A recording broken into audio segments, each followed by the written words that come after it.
छत्रपती शिवाजी महाराज की, धर्मवीर छत्रपती संभाजी महाराज की जय भवानी, जय भवानी। अरे साताऱ्यातनं इतका छोटा आवाज येईल तर स्वराज्याच्या राजधानीचं नाव खराब होईल।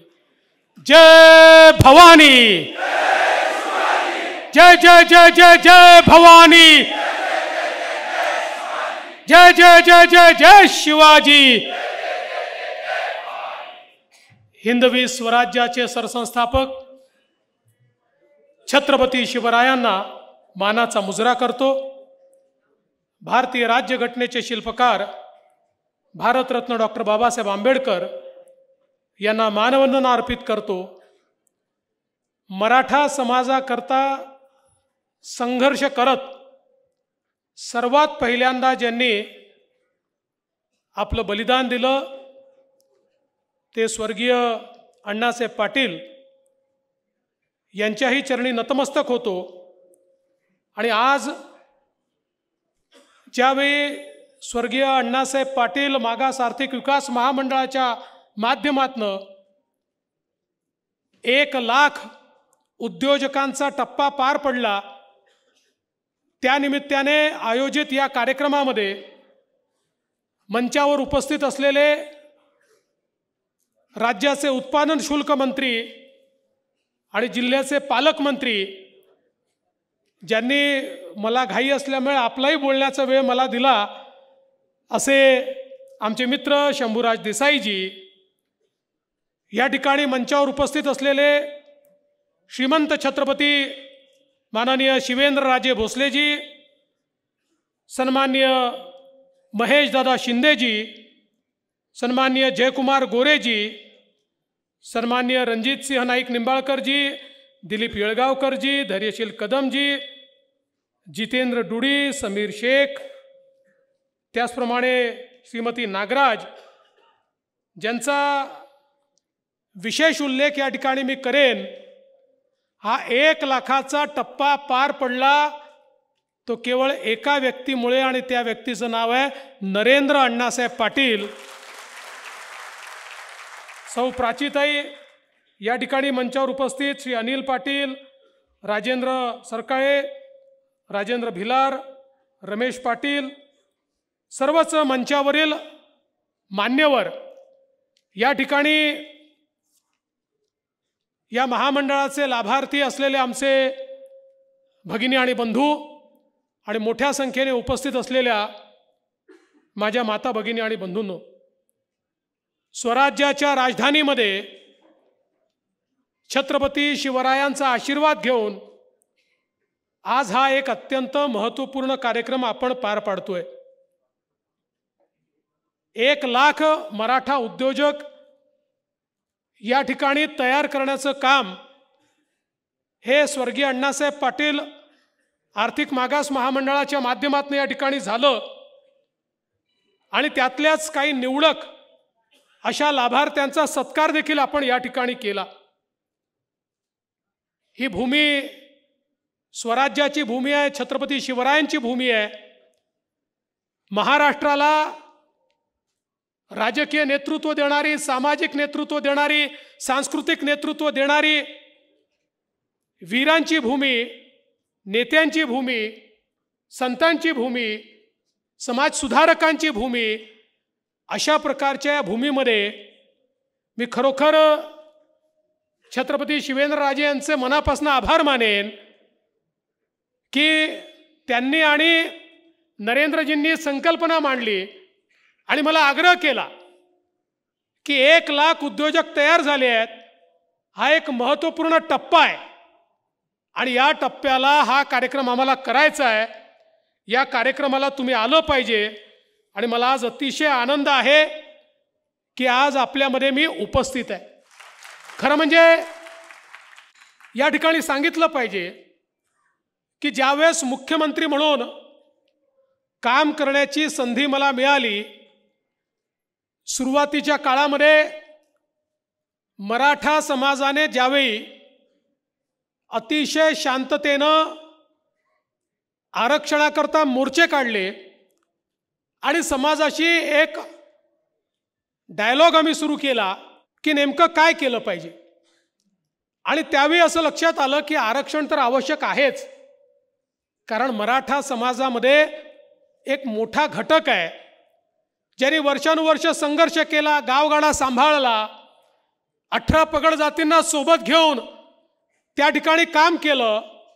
पण दुर्दैवाने हा एक मोठा घटक शैक्षणिक आर्थिकदृष्ट्या कुठेतरी मागास राहिला आहे. आणि मग या समाजाला पुढे नेलं पाहिजे. राज्यकर्ते म्हणून सर्वांची जबाबदारी आहे.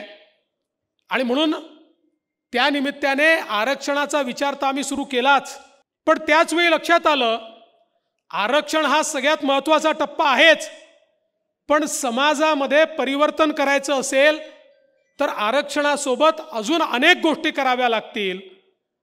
कारण आरक्षणाचा जर विचार केला तर नोकऱ्यांच्या संदर्भात वर्षाला 25-26 हजार नोकऱ्या निघतात. 10% आरक्षण, 15% आरक्षण म्हटलं तरी 2600-3000 नोकऱ्या. यांनी एवढ्या मोठ्या समाजाचं आमूलशूल परिवर्तन नाही होऊ शकत, तेही महत्त्वाचंच आहे. पण त्यासोबत आम्हाला समाजाला जास्तीत जास्त संधी निर्माण करून दिली पाहिजे. आणि म्हणून मग आम्ही हा विचार केला की एकीकडे आरक्षणाच्या माध्यमातून नोकरीमध्ये तर सहभागी करून घेऊच, पण त्यासोबत केवळ नोकरी मागणारे नाही तर नोकरी देणारे देखील मराठा समाजामध्ये तयार झाले पाहिजेत. आणि मग स्वर्गीय अण्णासाहेब पाटील आर्थिक विकास महामंडळाची पुनर्रचना आम्ही केली. आणि ही पुनर्रचना केल्यानंतर या माध्यमातनं उद्योग करण्याकरता आपल्याला त्या ठिकाणी कर्ज देता आलं पाहिजे, ज्याचा उल्लेख नरेंद्रजींनी केला. असं लक्षात आलं अनेक महामंडळांनी कर्ज दिली, कोणी ती कुठे वापरली माहिती नाही. त्यामुळे सिरियस उद्योजक जर तयार करायचे असतील तर बँकांच्या माध्यमातून कर्ज दिलं पाहिजे, जेणेकरून प्रोजेक्ट रिपोर्ट तयार होतो, सिरियसनेस त्याच्यामध्ये असतो आणि सगळा व्याज परतावा त्याचा केला पाहिजे. आज या ठिकाणी मला सांगताना आनंद वाटतो 8,500 कोटी रुपये. म्हणजे मला आठवतं की त्या काळामध्ये मागणी व्हायची की 1,000 कोटी रुपये महामंडळाला द्या, 2,000 कोटी रुपये महामंडळाला द्या. 1,000-2,000 कोटी नाही, 8,500 कोटी रुपयाची कर्ज महामंडळाच्या माध्यमातून आज मराठा तरुणांना त्या ठिकाणी मिळाली. आणि याचं संपूर्ण व्याज महामंडळ भरताय. 825 कोटीचं व्याज आतापर्यंत भरलाय आणि भविष्यात देखील हे महामंडळ व्याज भरत राहणार आहे.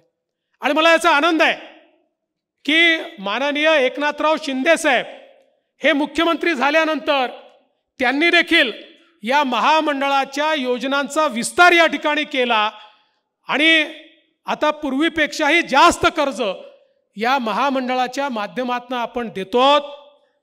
नरेंद्रजी, मी ज्याचा उल्लेख पहिल्यांदा केला, हे महामंडळ का यशस्वी झालं? कारण या महामंडळाचं नेतृत्व तुम्ही करत होता.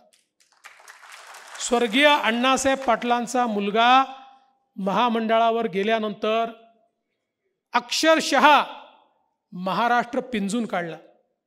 एकेका शहरामध्ये, गावामध्ये त्या ठिकाणी जाऊन महामंडळाच्या मोठ्या प्रमाणात बैठका घेऊन, बँकांची बैठका घेऊन आणि जवळपास 2-2.5 वर्ष मी स्वतः मुख्यमंत्री म्हणून प्रत्येक जिल्ह्यात गेल्यानंतर त्या ठिकाणी माझ्या आढाव्यामध्ये स्वर्गीय अण्णासाहेब पाटील महामंडळाचे किती लाभार्थी झाले सगळ्या बँकांना बोलवायचो.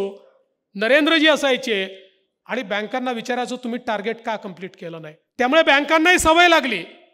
आणि मी तर सातारा जिल्हा मध्यवर्ती बँकेचं बाबा मनापासून अभिनंदन करेन की या बँकेने अतिशय सुंदर काम केलं. शेवटी या बँका आपल्याकरता तयार झालेल्या बँका आहेत. अतिशय चांगलं काम केलं आणि लाभार्थ्यांना संधी मिळाली. राष्ट्रीयकृत बँकांना त्या ठिकाणी आम्ही सांगायचो की बघा, जर तुम्ही कर्ज देताना अनाकानी केली, फुकटचे कागदपत्र मागितले, त्रास दिला तर तुमच्यावर आम्ही FIR दाखल करू. परिणाम असा झाला की मोठ्या प्रमाणात बँकांनी त्या ठिकाणी कर्ज दिलं आणि त्या कर्जामुळे आज अनेक उद्योजक या ठिकाणी उभे राहत आहेत. पण नरेंद्रजी, 1 लाखाचा टप्पा हा तर महत्त्वाचा आहेच, पण आमची अपेक्षा आहे की तुमच्या नेतृत्वामध्ये येत्या काळामध्ये 5 लाख तरुणांना या ठिकाणी कर्ज मिळालं पाहिजे आणि या 5 लाख तरुणांनी अजून 25 लाख उद्योजक उभे केले पाहिजेत की ज्यातनं खऱ्या अर्थानं माझा मराठा समाज जो आहे, ज्यांनी इतके वर्ष संघर्ष केला, स्वराज्याची लढाई लढली, पण काळा ओघामध्ये ज्याच्यावर अनेक संकट आली, त्या संकटातनं समाज आपला बाहेर निघू शकेल. आज मला या निमित्ताने सांगितलं पाहिजे, सारथीसारखा एक अत्यंत महत्त्वाची त्या ठिकाणी संस्था आपण तयार केली आणि या सारथीच्या माध्यमातनं मोठ्या प्रमाणामध्ये आज आपल्याला कल्पना आहे UPSC मध्ये, MPSC मध्ये आपले तरुण त्या ठिकाणी सिलेक्ट होत आहेत. मला अतिशय आनंद आहे. ज्यावेळी सारथीची निर्मिती केली त्यावेळी त्याच्या पाठीमागचा उद्देशच हा होता की आमचा जो सामान्य तरुण आहे, हा तरुण काही दिल्लीमध्ये जाऊन UPSCचे कोचिंग क्लासेस करू शकत नाही. गरीब शेतकऱ्याचा मुलगा मोठी फी भरून MPSCचे कोचिंग क्लासेस करू शकत नाही. त्यामुळे त्याच्या मनात इच्छा असली तरी तो अधिकारी बनू शकत नाही. आणि म्हणून सारथीच्या माध्यमातनं त्यांना हे दालन आपण उघडं केलं आणि त्यासोबत फेलोशिप करायची असेल, प्राध्यापक बनायचं असेल, वेगवेगळ्या ट्रेनिंग त्या ठिकाणी करायच्या असतील, या सगळ्याची व्यवस्था सारथीच्या माध्यमातनं केली. आज ज्यावेळी आमच्या सारथीच्या माध्यमातनं UPSC MPSC झालेले आमचे DYSP पाहतो, आमचे त्या ठिकाणी IAS अधिकारी पाहतो, त्यावेळी अतिशय आनंद वाटतो. ते त्या ठिकाणी जेव्हा हे मत व्यक्त करतात की सारथी होतं म्हणून आम्ही अधिकारी होऊ शकलो, त्यावेळी खऱ्या अर्थानं मनापासून आनंद वाटतो. शेवटी समाजामधली सुधारणा, समाजामधला विकास, समाजातल्या तरुणाईचा विकास हा केवळ भाषणांनी होऊ शकत नाही. त्याकरता कार्ययोजना करणं हे गरजेचं असतं. आज सारथीने ती कार्ययोजना करून दाखवली आणि त्यामुळे मोठ्या प्रमाणात हे परिवर्तन आपल्याला पाहायला मिळत आहे. आज आपण हॉस्टेलची योजना सुरू केली आणि बाबा तुम्ही हॉस्टेलची मागणी या ठिकाणी केली आहे. निश्चितपणे पालकमंत्री महोदय आपण जागा त्या ठिकाणी उपलब्ध करून दिली तर तात्काळ आपण हॉस्टेल या ठिकाणी सातारमध्ये देखील सुरू करू. आणि केवळ आपण हॉस्टेल करून थांबलो नाही, हॉस्टेल जिथे व्हायला वेळ आहे, ज्या ठिकाणी हॉस्टेलमध्ये जागा कमी पडते आहे, त्या ठिकाणी आमच्या विद्यार्थ्यांना निर्वाह भत्ता देण्याचा निर्णय देखील आपण त्या ठिकाणी केला. आपल्या लक्षात आलं, साधारणपणे अनेक मराठा तरुण तरुणी त्यावेळेस आम्हाला भेटायचे. ते म्हणायचे अहो बघा त्या ठिकाणी SC STला सवलत आहे, OBCला सवलत आहे. आम्ही काय घोडं मारला, आम्हाला कुठली सवलतच त्या ठिकाणी मिळत नाही. आम्ही मोठ्या मोठ्या कॉलेजेसमध्ये शिकायचं कसं, आमचे आईबाप आमची फी भरू शकत नाही. त्यामुळे जशी OBCला अर्धी फी राज्य सरकार त्या ठिकाणी भरतं तशी आमच्याकरता देखील भरली गेली पाहिजे. आपण तात्काळ निर्णय केला आणि 507 कोर्सेसमध्ये प्रायव्हेट कॉलेजमध्ये आमच्या मराठा तरुण तरुणीची फी भरण्याचा निर्णय हा राज्य सरकारच्या वतीनं आपण केला. 1600 कोटी रुपये वर्षाला त्याला द्यायला सुरुवात झाली. आणि आता तर मला या गोष्टीचा आनंद आहे, माननीय शिंदे साहेबांच्या नेतृत्वात आमच्या सरकारने मुलींकरता तर मोफत शिक्षणाचा निर्णय घेऊन टाकला. आता या 507 कोर्सेसमध्ये 1 रुपयाची फी देखील आमच्या मुलींना या ठिकाणी भरावी लागणार नाही. शिक्षणाचा प्रश्न हा सोडवण्याचा आपण प्रयत्न केला, हॉस्टेलचा प्रश्न सोडवण्याचा प्रयत्न केला आणि या माध्यमातनं आमच्या तरुणाईचा सर्वांगीण विकास झाला पाहिजे अशा प्रकारचा आपला प्रयत्न आहे. आणि म्हणून मी आपल्याला या निमित्ताने एवढंच सांगू इच्छितो, प्रामाणिकपणे जर आपण काम केलं तर एक मोठं परिवर्तन आपल्याला घडवता येऊ शकतं. मगाशी बाबा म्हणत होते, नरेंद्रजी पण म्हणाले, अनेक राजकीय पक्षाचे लोक मला टार्गेट करतात, माझ्यावर उलटसुलट बोलतात. मी कधी त्याच्यावर प्रतिक्रिया देत नाही. का प्रतिक्रिया देत नाही? इतिहास शिव्यांना लक्षात ठेवत नाही, इतिहास हा कर्तृत्वाला लक्षात ठेवतो. जोपर्यंत स्वर्गीय अण्णासाहेब पाटील आर्थिक विकास महामंडळ आहे, जोपर्यंत सारथी आहे, जोपर्यंत या सगळ्या योजना आहेत, या सगळ्या योजनांचा ज्यावेळेस मूल्यमापन होईल त्यावेळी या योजना सुरू करणारा देवेंद्र फडणवीस होता हे म्हणावं लागेल. या योजनांना समृद्ध करणारे एकनाथराव शिंदे होते हे म्हणावं लागेल. त्यामुळे इतिहास शिव्याशापांना कधीच लक्षात ठेवत नाही, इतिहास कर्तृत्वाला नेहमी लक्षात ठेवतो. आणि आमचा प्रयत्न आहे की कुठल्याही परिस्थितीमध्ये मराठा समाजाला त्या ठिकाणी न्याय मिळाला पाहिजे. आणि म्हणूनच आमच्या सरकारने 10% आरक्षण मराठा समाजाला दिलं. आम्ही ते टिकवून ठेवलंय, पुढेही आम्ही ते टिकवून ठेवणार आहोत. मराठा समाजाला या ठिकाणी नोकऱ्यांमध्ये संधी मिळायला सुरुवात झाली. आता आपण 17,000 पोलिसांची भरती केली. आपण त्याच्यामध्ये पाहू शकता 10%पेक्षा जास्त मराठा तरुणांना पोलीसमध्ये त्या ठिकाणी आता जागा मिळालेली आहे. आणि जवळपास 1 लाखाची भरती आपण या ठिकाणी आपली प्रोसेसमध्ये आहे, काही झाली आहे. या प्रत्येक ठिकाणी आपल्या 10% आरक्षणामुळे मराठा समाजाच्या तरुणांना नोकरीमध्ये संधी मिळते. आता हे आरक्षण कसं असावं, मतमतांतर असू शकतात, पण आम्ही सगळ्यांचं म्हणणं ऐकून घेतलं. मग त्या ठिकाणी शिंदे समितीची निर्मिती केली आणि शिंदे समितीच्या माध्यमातून नोंदी शोधून काढल्या. पण आमच्या मुख्यमंत्र्यांचं एक म्हणणं निश्चित आहे आणि ते योग्यही आहे की आपल्याला सगळ्या समाजांना सोबत घेऊन चालायचं आहे. मराठा समाज असा आहे की ज्या समाजाने सर्व 18 पगड जातींना सोबत घेऊनच कामकाज केलेलं आहे. 18 पगड जातींना त्या ठिकाणी नेतृत्व दिलेलं आहे. त्यामुळे सगळ्यांना सोबत घेऊन, पण त्याच वेळी मराठा समाजाची अस्मिता, मराठा तरुणांचे हक्क, त्यांचे अधिकार त्यांच्यापर्यंत गेलेच पाहिजे, ही भूमिका आमची देखील आहे. त्यामुळे सगळ्या प्रकारच्या प्रश्नांवर चर्चेतनं मार्ग काढून आपल्याला समाजाचं जास्तीत जास्त भलं कसं करता येईल.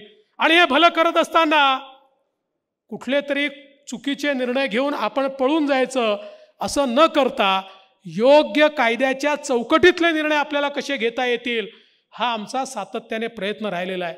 आणि म्हणून आजच्या या निमित्ताने या सगळ्या तरुणांना, ज्यांनी 1 लाख तरुणांनी ज्यांनी स्वतःच्या पायावर उभं राहून या ठिकाणी इतरही तरुणांकरता एक मार्ग प्रशस्त केला आहे, त्यांनाही मी विनंती करणार आहे की तुम्ही आता प्रयत्न करा. तुम्हाला याची कल्पना आहे की कशा प्रकारे हे कर्ज मिळतं, कशा प्रकारे व्यवसाय सुरू होतो. तुमच्यापैकी प्रत्येकाने 5-5 तरुणांना जरी प्रेरित केलं तरी देखील या ठिकाणी एक मोठा उद्योजकांचा संच आपल्या मराठा समाजाचा उभा राहील. आणि त्याकरता आपण सगळ्यांनी प्रयत्न करावा ही आपल्याला विनंती करतो. आणि यासोबत आजच्या या कार्यक्रमामध्ये आपण मला निमंत्रित केलं त्याबद्दल आभार मानत असताना आपण माझा सत्कार केला, पण हा खरा सत्कार केला पाहिजे तो नरेंद्र अण्णासाहेब पाटील यांचा केला पाहिजे. आणि म्हणून मी जाता जाता त्यांचा सत्कार करतो आणि माझं बोलणं संपवतो. धन्यवाद. जय हिंद, जय महाराष्ट्र, जय शिवराय.